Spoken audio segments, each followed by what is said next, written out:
시청자 여러분 안녕하십니까. 지금부터 전옥현의 한보정로를 시작하겠습니다. 자, 이번 시간에는 말이죠, 이 중요하게 제가 다룰 뉴스 중에 하나는 국가정보원의 인사 문제입니다. 저도 국정원을 다녔지만은 이거 인사만 되면 이게 언론에 말이죠, 무슨 행정부 인사 하듯이 대서특필을 해서 나오는데 이거 참 큰 문제가 되네요.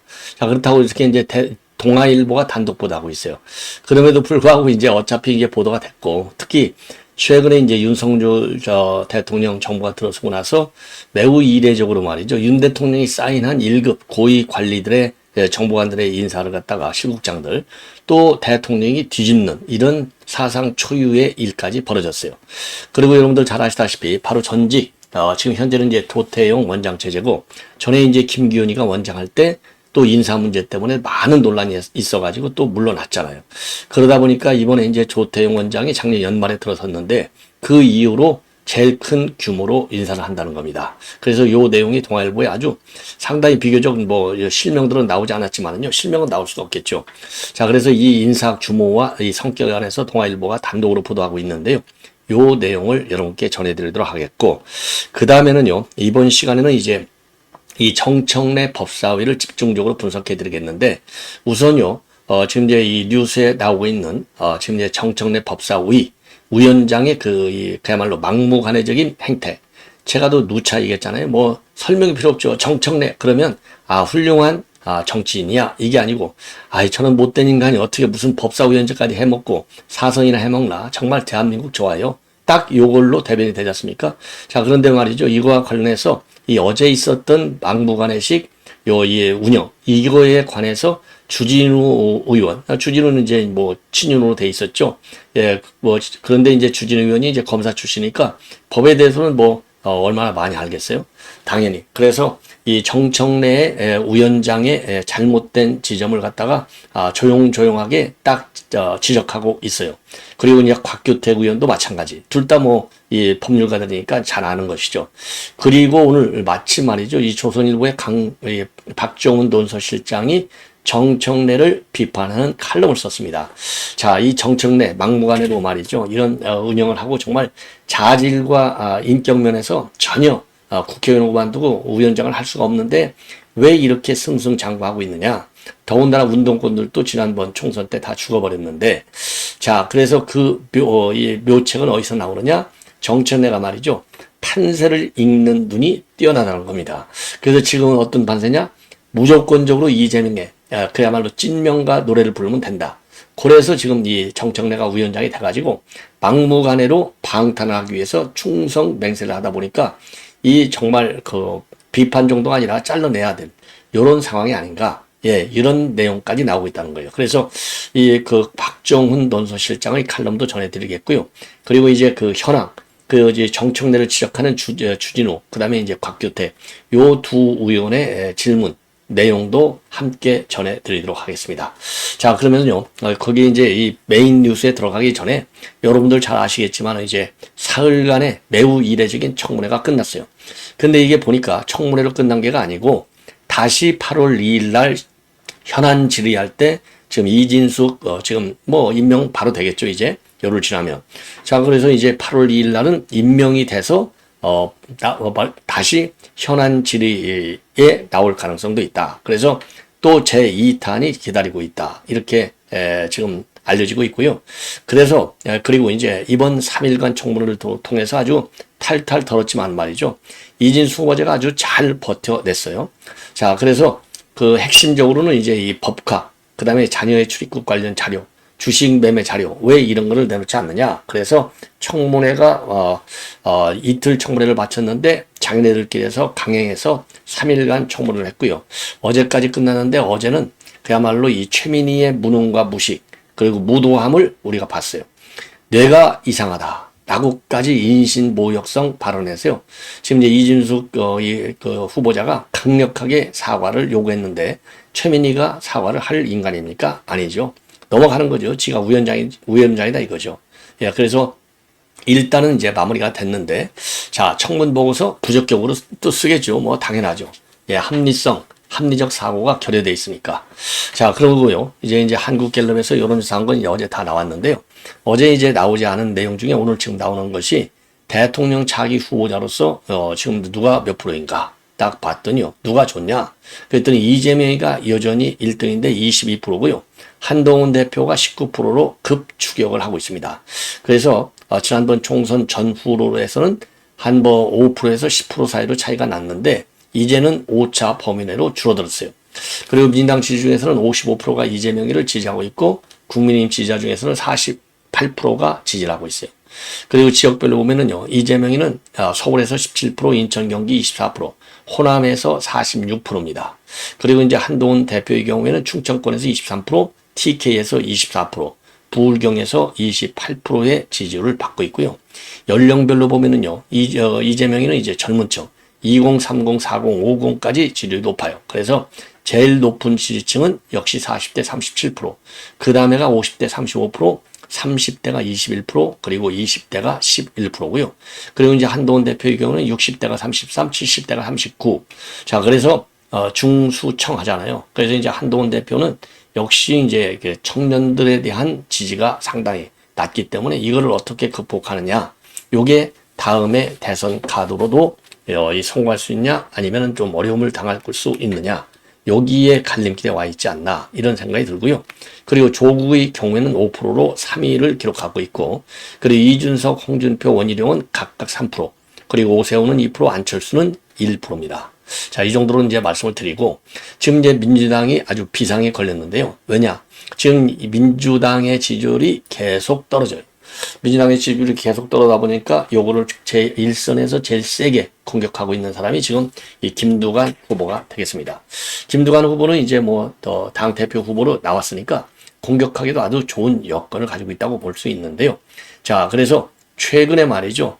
1년에 이제 메인 이 여론조사 기관이라고 볼 수 있는 이 갤럽, 그 다음에 NBS, 그리고 리얼미터 이런 걸 보면은요. 오차 범위 밖으로 커지고 있어요. 그러니까 이제 추세가 국민의힘은 증가하고 있고 민주당은 빠지고 있습니다. 그러다 보니까 편차가 훨씬 더 커지고 있다. 그래서 총선 때보다도 그 편차가 훨씬 더 오차 범위 밖으로 커지고 있다는 겁니다. 그래서 이번에 이 금요일 날 발표한 지지율을 보면은 국민의힘은 35%이고 민주당은 27%인데요. 국민의힘의 경우에는 이제 증가를 했고 민주당의 경우에는 이제 갤럽에서 떨어졌어요. 예.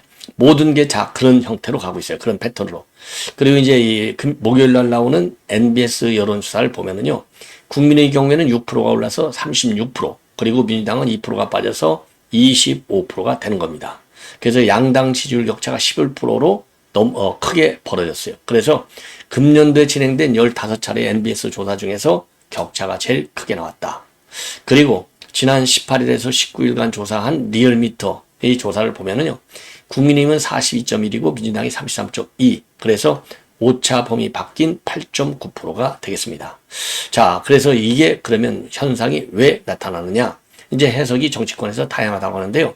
이번에 이제 우리 국민의힘 전당대회, 쉽게 얘기해서 이제 컨벤션 효과인데, 이게 진흙탕 싸움으로 떨어지니까 이거 큰일 났다. 자폭 전당대회다. 이런 말은 나왔지만 결국은요. 역효과도 물론 있었지만 결국은 이게 뭐냐? 이 컨벤션 효과 때문에 뭐라고 그럴까요? 지지층들이 이래서는 안 되겠다. 그래서 오히려 지지층들이 결집하는 데는 도움이 됐다는 겁니다. 그러면 민주당도 컨벤션 효과 있어야 될 거 아니냐? 노. 왜? 지금 이제 우리 국민의힘 경우에는 치열한 경쟁이잖아요. 그런데 이제 민주당의 경우는 추대식으로 가는 거예요. 한마디로 재미가 없어. 예, 흥행이 안 따로. 그러니까 이게 떨어질 수밖에 없는 실망증이 더 많은 것이죠. 추대식에다가 그 다음에는 이제 사법 리스크가 큰 것이죠. 자, 그래서 지금 이제 전문가들도요, SDI 대표인 이준호 대표의 경우에도 보수 지정의 쇄신을 바라는 지지세가 강하게 결집한 것이다. 그리고 전당대회 과정에서 불거진 내용도 결과적으로는 보수 지지층의 이목을 끄는 요인으로 작용했을 수 있다. 이렇게 해석하고 있고요. 윤태군 더모아 정치분석실장의 경우에도 민주당의 경우에는요, 지금 이제 이재명이가 부각한 중도화 전략, 이게 오히려 역효과를 내고 있다는 것이죠. 왜냐? 탄핵 청원 청문회, 정청래 법사위원장을 둘러싼 논란, 이런 것 때문에 이 중도화 전략이 지금 전혀 먹히지 않는다는 겁니다. 두 번째 원인 중에 하나는요. 바로 이제 3개월 법칙이라는 것이 다시 회자가 되고 있다는데 뭐냐. 총선에서 압승하고 나면 정당 지지율이 한 석 달치, 3개월쯤 지나면 빠진다는 겁니다. 이게 2020년도 4월 선거에서도 그 당시 민주당이 180석을 획득했는데 오고돈 성추문, 박원순의 사망사건 이런 걸로 인해서 석 달이 지나서 싹싹 빠졌다는 거예요. 그래서 이번에도 다시 또 3개월 법칙에 따라서 빠지는 것이 아니냐 이런 해석이 나오고 있는데요. 어쨌든 간에 그러면 이런 추세가 언제까지 계속될 것이냐 예단이 어렵다. 이게 이제 중론으로 되어 있네요. 예. 자, 그래서 어쨌든 간에 이제 윤한 갈등의 불씨가 지금 꺼진 것 같지만 그렇다고 다 꺼진 것이 아니다. 이게 중론이기 때문에 윤한 갈등이 또 퍼지고 그리고 친한계와 비연계와의 싸움이 또 벌어지면은 이게 또 지지율에 상당한 영향을 줄 것이다. 이런 전망이 나오고 있습니다. 자, 이번에는요, 이 국정원 간부 교체와 관련해서 동아일보 보도를 보면은요, 이건 뭐 제가 뭐 평생을 여기서 근무했으니까 뭐 내용을 간략하게만 말씀을 드릴게요.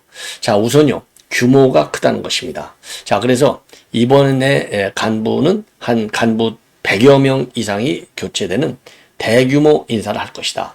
왜 그러느냐? 두 가지 원인이 있는데요. 크게는 지난번에 이제 김기현 때 인사를 했는데 파장이 만만치 않았다는 것이죠. 자, 그래서 그때의 인사의 특징은 전 정권에서 잘 나가던 사람들은 이거 싹 다 걷어내는, 그래서 전부 대기 발령하고 퇴직을 시키는 이런 그 인사를 하다 보니까 전 정권에서 열심히 일한 직원들의 불만이 상당했다. 예. 그래서 이런 사람들을 갖다가 일부는 수십 명을 일선으로 이 사실상 이제 업무에서 배제됐던 수십 명을 일선으로 다시 복귀시키는 방안을 조태용 원장은 검토하고 있다는 겁니다. 자, 그래서 전 정부는 이제 진보파, 색깔이 강한 그런 이제 간부들이 많이 컸는데 현 정부는 이제 보수 정권이잖아요. 그래서 이념 색깔에 따른 인사보다는 이제는 전문성을 중심으로 인사를 하고 여기에다가 뭘 가미시키느냐? 지역 안배를 가미시키겠다. 이런 생각을 갖고 있다는 거예요. 그래서 지난번 지금 이제 김기현 때의 인사라고 한다면 그러니까 이제 문정권 때 이제 중용이 된 그런 국정원 요원들을 갖다가 뒤로 빼버렸는데 요번에는요 그 빠진 사람들 중에서 능력 있는 사람들은 이제 앞으로 이제 전면으로 이제 복귀를 시키면서 지역 안배까지 하겠다는 겁니다. 자, 그래서 지금 이제 이 보도를 보면요 이 조태용 원장은 이 김기현의 의견도 좀 듣고 있다. 당연히 이제 전임자인데다가 전임자가 인사 때문에 많은 논란이 야기됐고 그것 때문에 좀 잘려나간 거 아니겠어요? 불명예스럽게. 그러다 보니까 이제 더군다나 또 이제 경기 선후배가 아니고 그다음에 뭐 평생 직업 외교관으로서 너무나 둘이 다 잘 아는 사이잖아요. 더군다나 조태용 원장의 경우에는 또 국정상황실장을 했기 때문에 국가안보실장을 했기 때문에 국정원 이런 인사 문제, 업무 문제에 대해서 잘 알 수 있는 지위에 있었다는 것이죠. 자, 그리고 이제 지난번 이제 3월달 인사만 할 때만 하더라도 연말에 와서 누가 누구인지를 잘 몰랐지만은 이제 한 7개월 정도 되다 보니까 누가 누구인지 즉 간부들의 성향을 나름대로 파악할 수 있는 그런 시간이 충분히 되었다는 겁니다.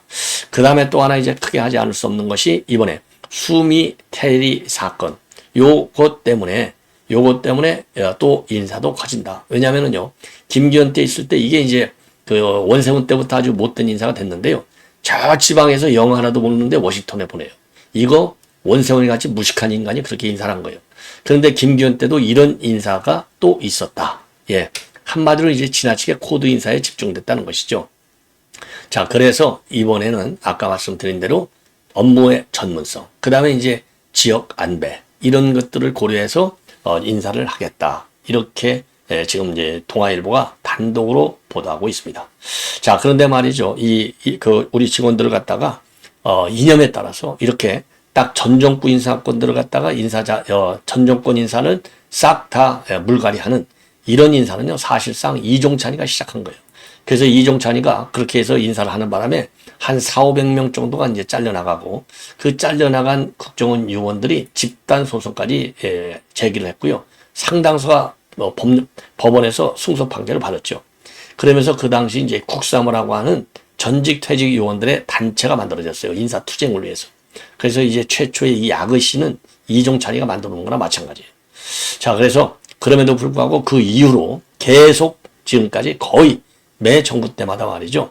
전 정부에서 잘 나가는 사람 예외 없이 다 잘라내는 그러한 인사를 했는데 융통성이 있어야 되겠죠. 그리고 이제 조금은 뭐라 그럴까요?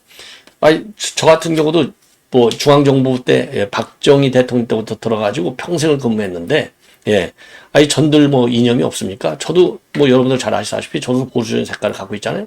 근데 DJ 때도 노무현 때도 뭐 그렇게 뭐 좌천당하고 이런 적이 한 번도 없어요. 그래서 기본은 그리고 우리 국가정보원이 됐든 일반 행정공무원이 됐든 간에 일단은 원칙은요. 그 정부가 들었으면 그 정부의 정책에 맞게 일을 하는 게 기본적으로 말이죠. 개인의 정치 철학에 확실하게 다르다. 이런 도저히 내 정치 철학하고는 맞지 않다. 그래서 이러한 정책 방향 이런 데는 내가 협조할 수 없다. 그러면 이제 사표라고 나오면 되는 것이고 그렇지 않고 그 자리에 있는 한은 일반 이제 정치 공무원 어공이 아닌 늘공의 경우에는 그 정부의 정책 성향에 맞게 열심히 일하는 건데 이게 그 정권에 마치 부역이라도 한 것처럼 해서 몰아붙여갖고 딱 두모 잘라내듯이 너는 전 정권 사람이니까 아웃. 그리고 현 정권 사람이니까 너는 그냥 능력 없어서 승승장구. 요런 인사 관행은 이제 국정원에서도 좀 이제 바뀌어야 되겠고요. 데이터를 가지고 인사를 하는 요 관행 좀 더 발전시킬 필요가 있지 않나. 예, 데이터라고 하는 것은 인사 자료죠. 근데 사실 뭐 우리 국정원이 뭐 인사 자료가 없어서 그러지는 않아요. 그 국정원 자료마저도 이제 색깔에 따라서 이게 해석이 플러스냐 마이너스냐가 다 달라진다.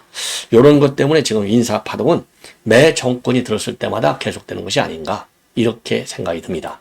자, 그래서 이제 이거는요 이 정도로만 하고 이 정도로만 말씀을 드리도록 하겠고요. 자, 시간 관계상요 이번에는 이제 정청래 뉴스를 집중적으로 말씀을 드리겠는데 이게 우선적으로 말이죠. 제가 지금 이제 어제 있었던 이 정청래 이 법사위 어제도 쫄딱 망하는 법사위가 된 거잖아요. 예, 아주 망신만 당한 거죠. 그래서 어제 법사위에서 주진우 의원이 조곤조곤 말하자면 정청래를 비판하는 이런 발언을 했는데 요 내용을 여러분께 한번 보여드리겠습니다. 질의하세요. 의사진행 발언은 안 드립니다. 네, 주진우 의원 질의하세요. 질의하세요. 주진우 의원님 질의하세요. 이거 이렇게 우리 국민의힘 의원이 질의를 하겠다는데도 발언권을 안 주고 주진우 의원한테만 네, 그냥 하는 거예요. 그러니까 주진우 의원이 지금 기다리는 겁니다. 의사진행만 안 드리겠습니다. 질의하세요. 그러면 1분도 안 주십니까? 네. 이렇게 송석표 독선적으로 의원은 주로 의사 진행을 방해하고 있어요.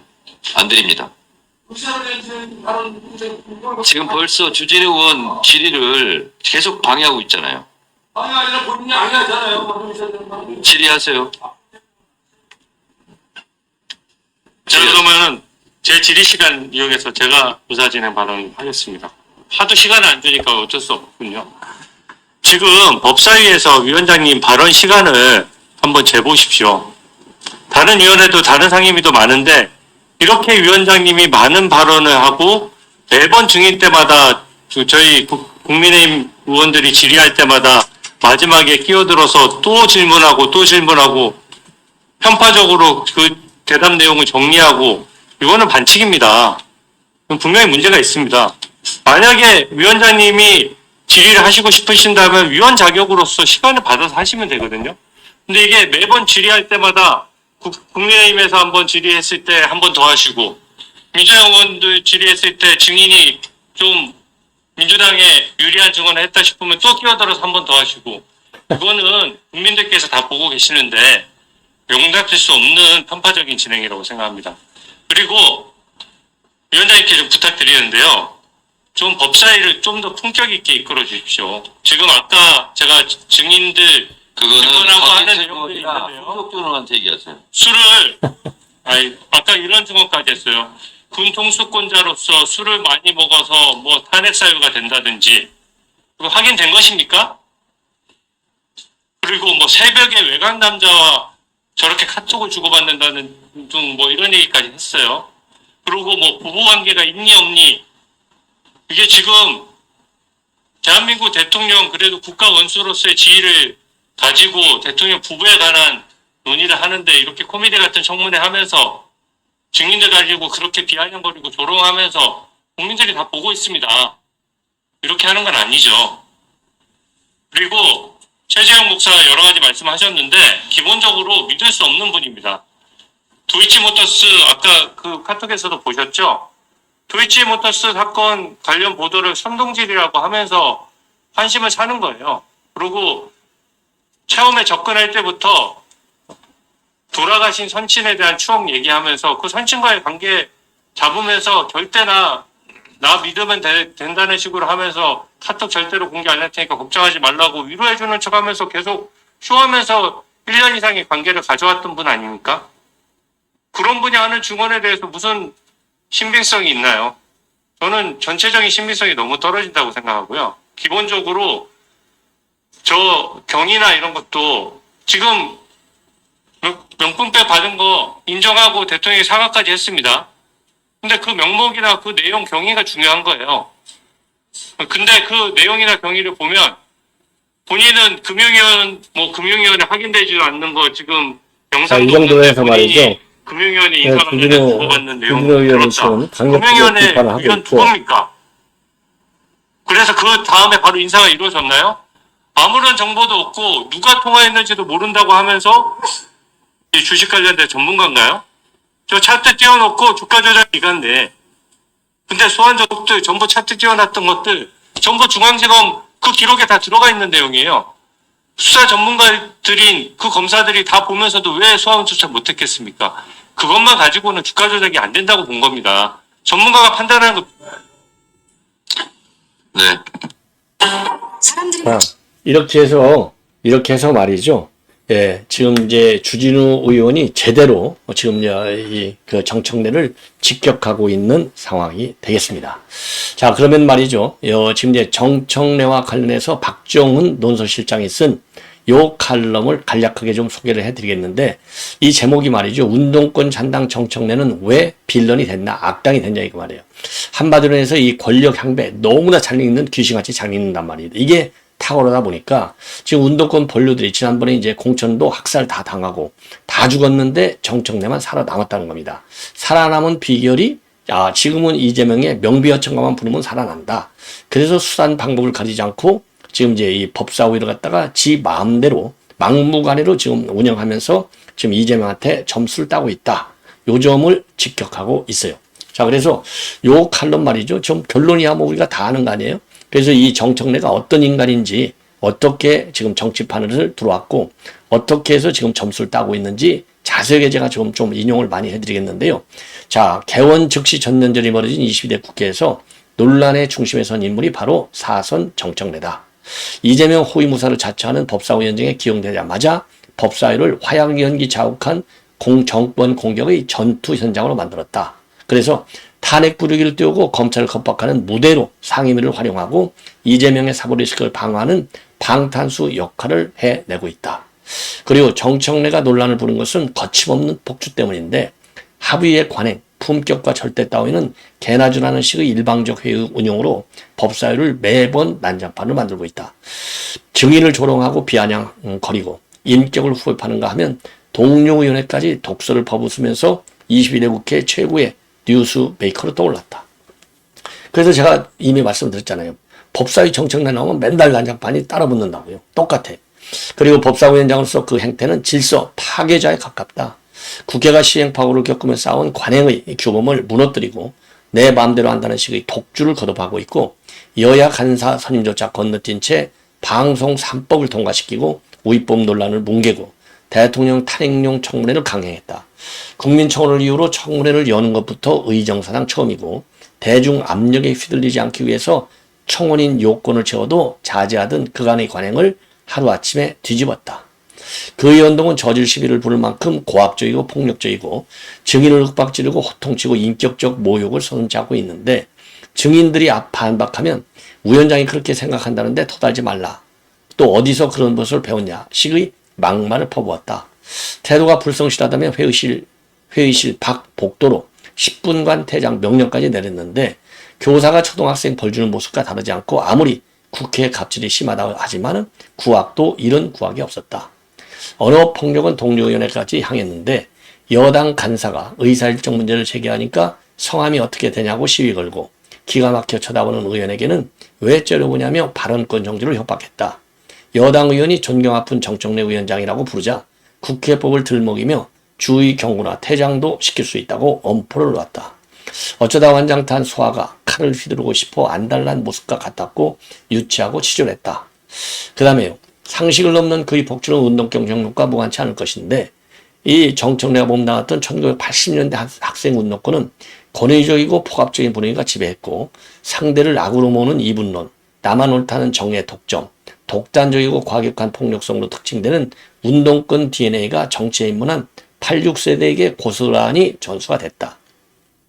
그것은 정청래뿐만 아니라 대부분의 운동권 정치인들이 마찬가지였는데 그중에서도 정청래가 독특한 것은 세월이 흘러도 변함이 없었다는 점이다. 다른 86 정치인들이 연륜을 더해가며 청년기의 치기를 덜어냈지만 정청래는 사선이 되었어도 80년대식 거친 스타일에서 벗어나지 못했다. 건국대 84학번 정청래의 훈장은 89년 미 대사관저 점거 사건이었는데 다른 대학생 5명과 함께 관저로 진입해서 방화를 시도하다가 50분 만에 검거돼서 징역 4년형을 받았다. 상급 조직인 서촌년 투쟁국 지시에 따라서 행동대 역할을 한 것인데 운동권 주류도 아니다. 전대협 한총력 간부 출신이 즐비한 정치권에서도 건국대 조국통일위원장 명함은 높은 서열이 아니었고 그럼에도 불구하고 운동권 기지는 어느 86 정치인보다도 강렬했다. 정청래는 피아를 갈라쳐 때리는 진영 싸움의 선수였고 좌우 여야로 맞선 이슈에선 늘 선봉에 서서 화력을 과시했다. 정청래 하면 거친 독설과 막말, 고함과 의사 방해부터 떠오르는 싸움딱 이미지였다. 그렇다고 신념과 가치를 중시하는 이념가는 아니었다. 자기 지역구에 서민용 공공임대주택을 지으려는 것을 막아섰다는 일화가 그의 스타일을 상징해 주는 것이다. 가치보다는 눈앞에 당선이 우선이란 뜻이다. 권력 향배를 읽어내는 그의 안목은 타고냈고 노사모에서 출발한 정치 이력은 친문재인을 거쳐서 이재명에 줄 서면서 절정을 이뤘는데 이재명 자서전을 흐느끼며 읽었다고 하고 이재명이를 손흥민 민주당의 깃발에 비유하면서 친의대 대열에 끼었다. 이재명이가 비습당하자 수술은 잘하는 병원에서 해야 될 것이라면서 서울대 이송을 옹호한 것도 바로 정청래다. 임종석, 송갑석 같은 전대협 출신 주류들이 줄줄이 공찰 학살을 당하는 와중에서도 운동권 잔당인 그가 살아남은 비결이었다. 지금 정청래가 좌충우돌하는 것도 계산된 정치 처세술이다. 그렇게 해야 이재명 대표의 신임을 얻고 정치 생명을 연장할 수 있는 것을 알기 때문이다. 그의 폭주에 개딸들은 환호하지만 많은 국민은 의회민주주의를 조롱하는 악당 이미지를 떠올리고 있다. 지금껏 보지 못한 최강의 국회 빌런, 영화에서 악역을 담당하는 이 빌런이 등장한 것이다. 아주 논리 전개가 굉장히 좋습니다. 박정훈 기자. 예. 자, 시청자 여러분 이렇게 해서 본 방송은 마치겠습니다. 계속되는 저희 방송 여러분들의 많은 시청을 부탁드립니다. 대단히 고맙습니다.